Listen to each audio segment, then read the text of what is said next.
আসসালামু আলাইকুম, কেমন আছেন সবাই? আশা করি সবাই আল্লাহর রহমতে ভালো আছেন।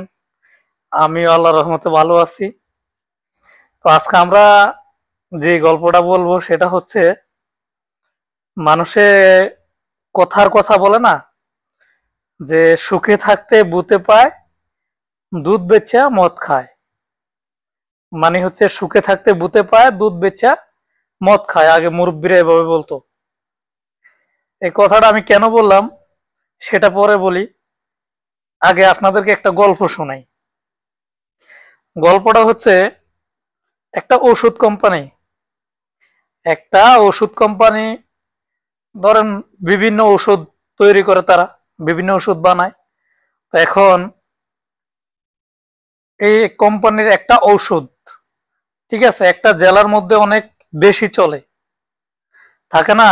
বাংলাদেশে যেমন 64 জেলা, এরকম একটা জেলার মধ্যে ওই ওষুধটা বেশি চলে, এবং কি এক জেলার মধ্যে একই এলাকার মধ্যে ওষুধটা বেশি চলে, পুরা জেলায় না।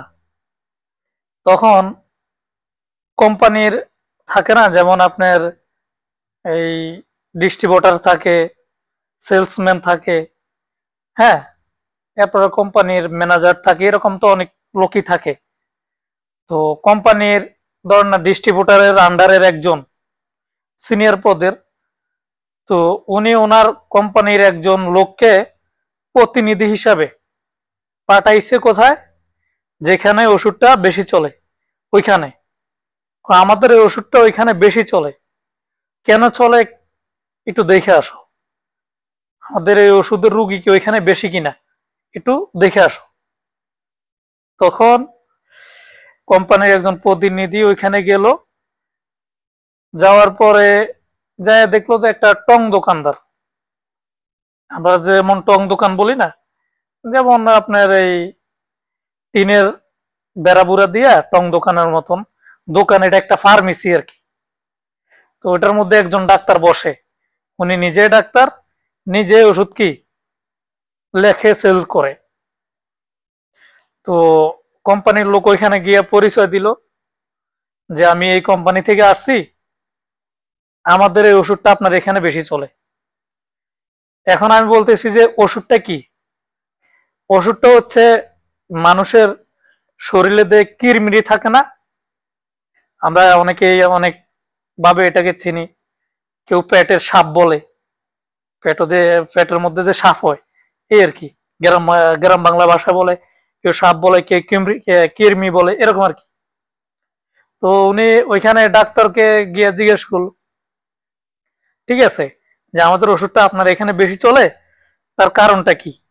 আমি এটার খবর নেওয়ার জন্য আসছি, এবং কি একটু দেখতে আসছি আপনি ওষুধগুলা কাকে কাকে লিখেন।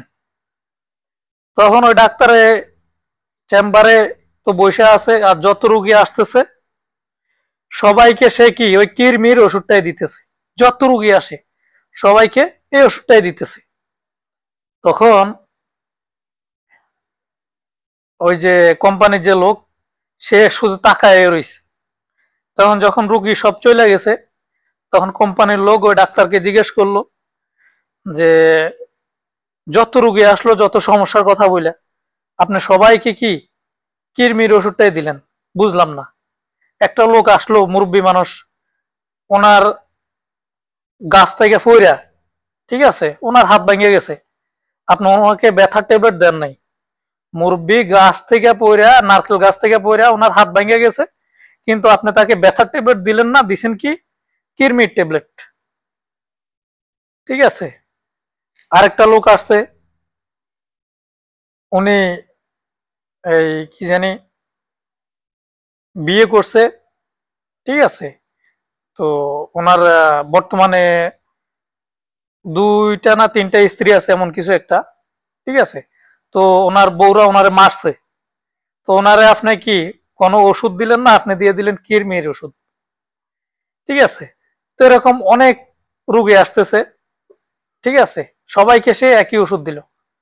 তো আমি ছোট করে বলতেছি, তো যখন কোম্পানির লোকে ডাক্তারকে এটা জিজ্ঞেস করলো, ঠিক আছে, জিজ্ঞেস করার পরে ডাক্তারে তাকে উত্তর দিল, কয় আমি ওই মুরব্বীকে কিরমির ওষুধ এই কারণেই দিছি যে মুরব্বীর বয়স হয়ে গেছে আপনার 70 বছর, 65-70 বছর মুরব্বীর বয়স, ধরেন এরকমই, বা 60 বছর। তো আপনার এই বয়সে আপনার কেন এত মানে খাউজানি, বা আপনার এত এত কেন চুলকানি উঠছে? আপনি যাইয়া নারকেল গাছে উঠেন, ডাব গাছে উঠে ডাব পারেন। আপনার নাতিরা আছে, অন্য অন্য লোক আছে, অল্প বয়সে পোলাপন আছে, তাদেরকে উঠান, আপনার এত চুলকানি কেন?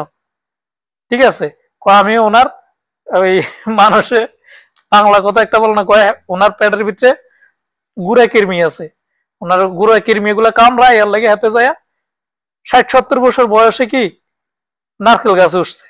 এই জন্য তার কিরমিরি মারার আগে ওষুধ দিছি, আগে কিরমি গুলা মরক, এরপরে তারা বেতার ওষুধ দিব। এ হচ্ছে অবস্থা। এরপরে দিয়া হয়তো ওই আরেক লোকে যে আসলো জর্গা কইরা, ঠিক আছে, মারামারি কইরা, তো তাকে ওষুধ কেন দিলেন? কয় তাকে কিরমির ওষুধ দিছে এই কারণে তার বর্তমানে 3টা বউ আছে, সে 3টাকে সামলাইতে পারে না, ঠিক মতন বরণ পোষণ দিতে পারে না, বাচ্চা কাচ্চা আছে ওইগুলো ঠিক মতন খাওয়াইতে পারে না, সে এখন এই বয়সে কি আরেকটা বিয়ে করতে চাইতেছে, তো বউরা দূরে হেরে মারছে, তো হের ভিতরেও কিরমি আছে, এর লাগে হ্যাঁ এই বয়সে যাইয়া 4 নম্বর বিয়েটা করতে চাইতেছে। এই কারণে তারে কিরমির ওষুধ দিছে, আগে তার গুড়া কিরমি গুলা আছে ওইগুলা মরক, মরলে ঠিক আছে, এরপরে যে সে যদি আবার বিয়ের ভূত চাপে, তাহলে বুড়ো আবার মারবো, তখন আমি বেতার ট্যাবলেট দিব। তো আপনার যে ওই কোম্পানির যে লোক, তখন উনি এরকম আরো কয়েকটা ঘটনা ওনার মুখ থেকে শুনলো, শোনার পরে কোম্পানির লোক চলে যাইতেছে। তো চলে যাওয়ার সময় আপনার ওই ডাক্তারে কোম্পানির লোককে ডাক দিল, ডাক দিয়া ওনাকেও কি এক পাতা কিরমির ওষুধ দিয়ে দিল। তখন ওই কোম্পানির লোককে জিজ্ঞেস করতেছে, কয় ডাক্তার সাহেব আমার তো কোনো রোগ নাই, বা আমি আপনার কাছে কোনো ওষুধের লাগেও আসি নাই, তো আপনি আমার এই ওষুধ কেন দিলেন? আপনাকে আমি এই ওষুধ এই কারণেই দিছি, আপনাদের ভিতর গুড়া কৃমি আছে, আপনার বা আপনাদের কোম্পানির যত উচ্চ পদের লোক আছে ওনাদেরও গুড়া কৃমি আছে, ঠিক আছে, ওইগুলা ওনাদেরকে ভিতরে আলটায় কামড়ায়, লড়াচড়া করে, এর লাগে ওনারা আপনারা এখানে পাঠাইছে। আপনাদের ওষুধ সেল হইতেছে, ভালো চলতেছে, এটাতে আপনারা আলহামদুলিল্লাহ বলবেন, আপনারা এখানে শান্তিতে থাকবেন, বৈশা থাকবেন। আপনারা না কি করলেন, আয়সা খোঁজ খবর নিলেন যে আমাদের ওষুধটা কেন সেল হইতেছে, কে বিক্রি করতেছে, কেন করতেছে, আপনাদের ভিতর কৃমি আছে, এই কারণে আপনারা এখানে আসছেন।